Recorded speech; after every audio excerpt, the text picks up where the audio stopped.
Panibagong spear fishing adventure naman mga kasima. Dalawa lang kami dito, kasama ko si Kasima Dennis. Kaso nauna na siya lumangoy. Nahuli ako. Quick dive lang to. Kaya tara na, lusong na tayo.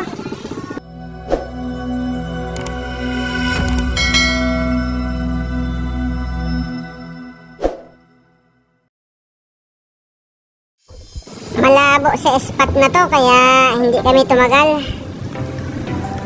Quick dive lang kami.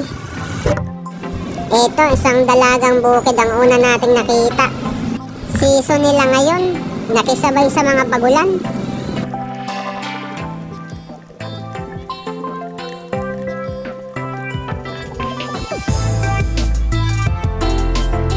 Ito mga idol, anong tawag sa isdang to?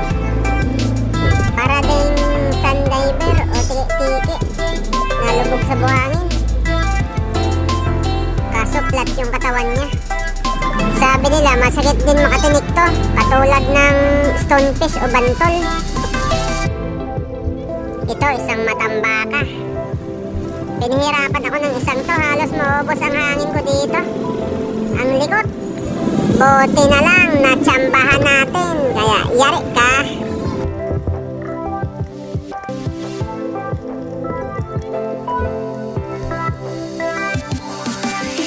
Ito kanuping, yari kang kanuping ka. Tatago ka pa sa damuhan ha. Kita pa rin kita kahit malabo na ang ating mata. May grado na kasi ang mata ko mga kasima, kaya minsan na ako makakita ng pugita. Ito kanuping ulit. Yari kang kanuping ka. Pwede na to, dalawang guhit na. Sa dami ng mamamana dito sa amin, minsan ka lang makahuli ng malalaki na mababaw. Yung mga malalaki talaga nasa malalim. Kaso mga legendary lang ang pwede dun. Hindi natin kaya sisirin yun. Hanggang 5D pa lang ang kaya natin. Halos lumuwa pa ang mata. Sagad na yun. Ito, isang matang pusa. Ayan o, bakit tinawag na matang pusa yan? Kasi umiilaw ang mata niyan pag natatamaan ng flashlight. Parang mata ng pusa.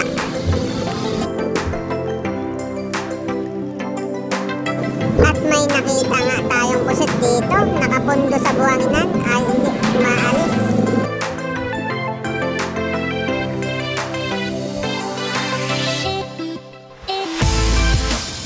Ito, matang pusa ulit. Nagkagalan nga tayong tirahin to kasi magalaw. Tapos nang tinira natin, hindi pa tumama. Buti na lang tumago sa ilalim ng coral. Akala niya hindi natin siya makikita. Andun siya oh, sa likod ng damuhan. Kaya yari ka.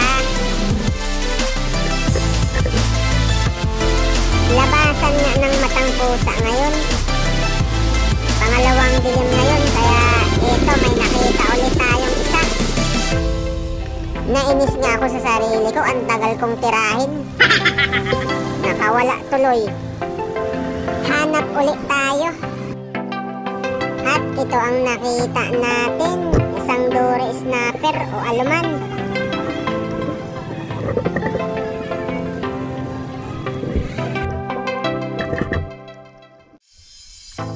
Isang malaking pusit nga ang sumunod nating nakita. Ayan o. Mga kalahating kilo.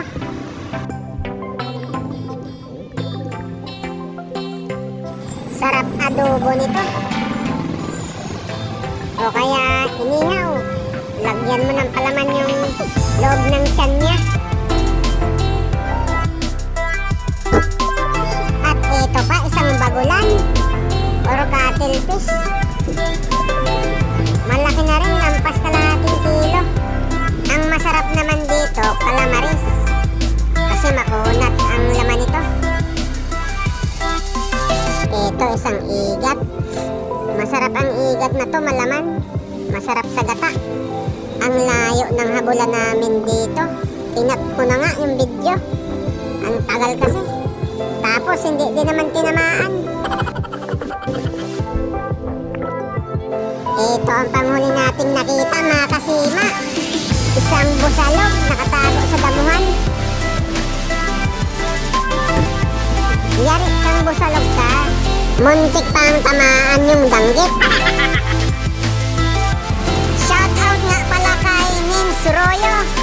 Salamat dol sa suporta. At ito na po yung huli natin, mga kasima.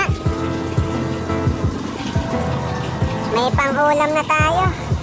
At may pang-binta na rin. Ibibinta natin yung dalawang malaking pusit. Okay, mga kasima, hanggang dito na lang. Salamat po.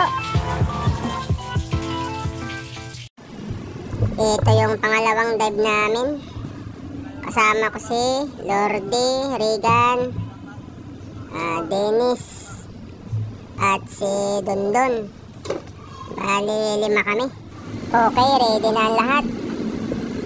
Losong na kami.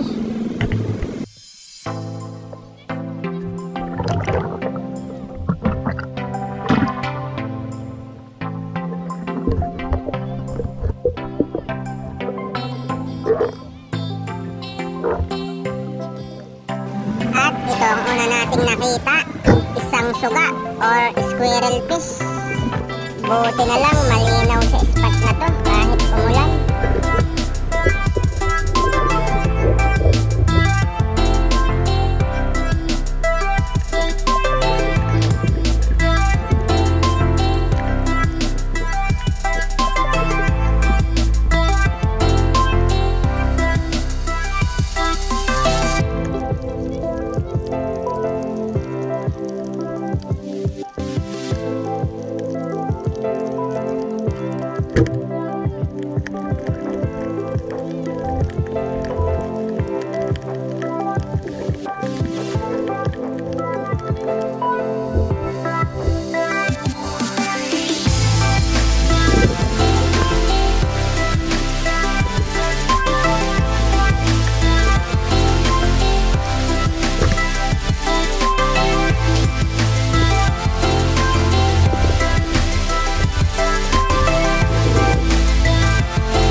bukid sa spot na to.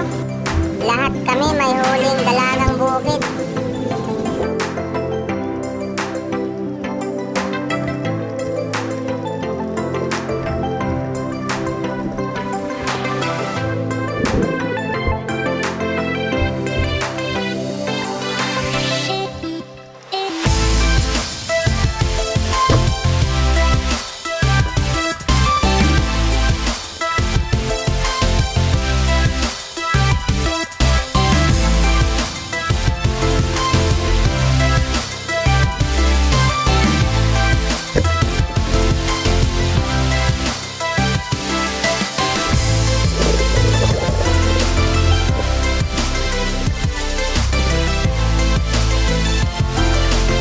Dito nga, pagtira ko ng dalagang bukid, may tumakbong bagulan o cuttlefish. Ayun no, hinahabol pala ni Kasima Dennis. Buti na lang andun ako nakaharang, kaya hindi nakawala yung bagulan, pumailalim at na-corner sa sulok. Nakuha yan ni Kasima Dennis. Lampas din yan 2 kilo. Dito nga din sa spot na to, ang daming dalagang bukid. Dito sa kanal, sa tinakbuhan ng Bagulan. Sawa-sawa kami tira ng dalagang bukid dito. Ang dami ko ngang sablay. At eto na nga, kanya-kanya kaming tira ng dalagang bukid dito. Kaso, yung Bagulan ni Kasima Dennis, kumalat yung tinta. Kaya nabulabog yung mga dalagang bukid.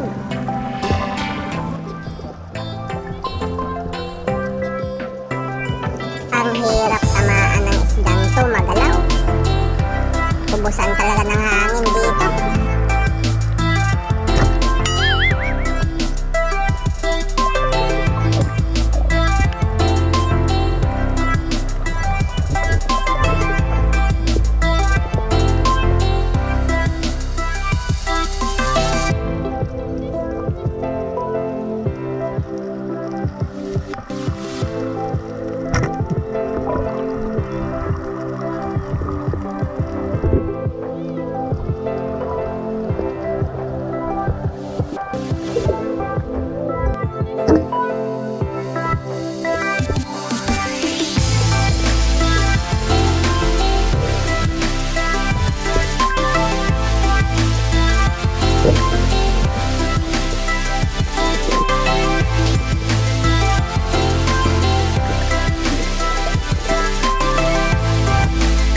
Pauwi na pala kami dito at ako'y nanabi. Naghanap na lang ako ng bayanak. May nakita nga ako kaso mailap. Buti na lang may nakita tayong samaral dito. Eto na yun. Malaki to. Mga 7 guhit. Yari kang samaral ka.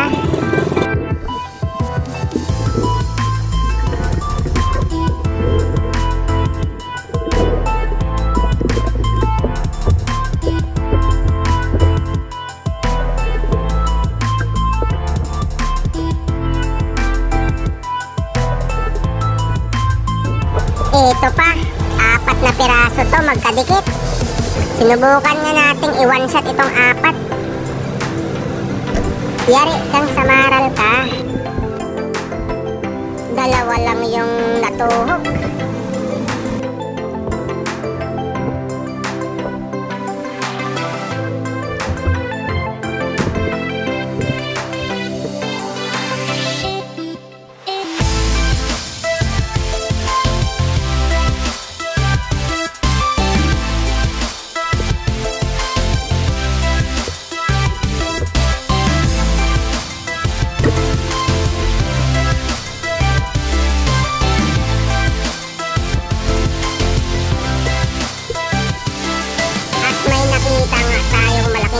Dito lampas to kalahating kilo, siguro 6 na guhit.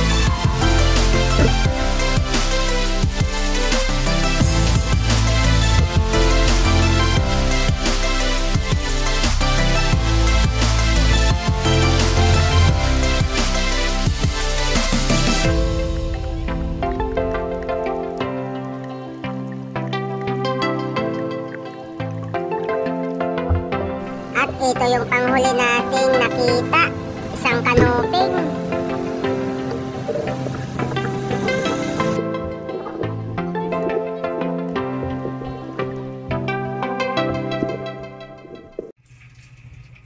At ito na yung huli natin mga idol sa pangalawang dive natin.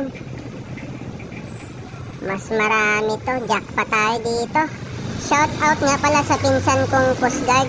Nagpapa-shoutout siya, si Kidjan Moral. Hindi ko na nalagay yung profile niya. Hindi ko na makita. Iba kasi ang nakalagay na name niya. Shoutout din po sa lahat ng mga supporters ko at sa walang sawang nagsusubaybay ng mga video ko. Salamat po sa inyo.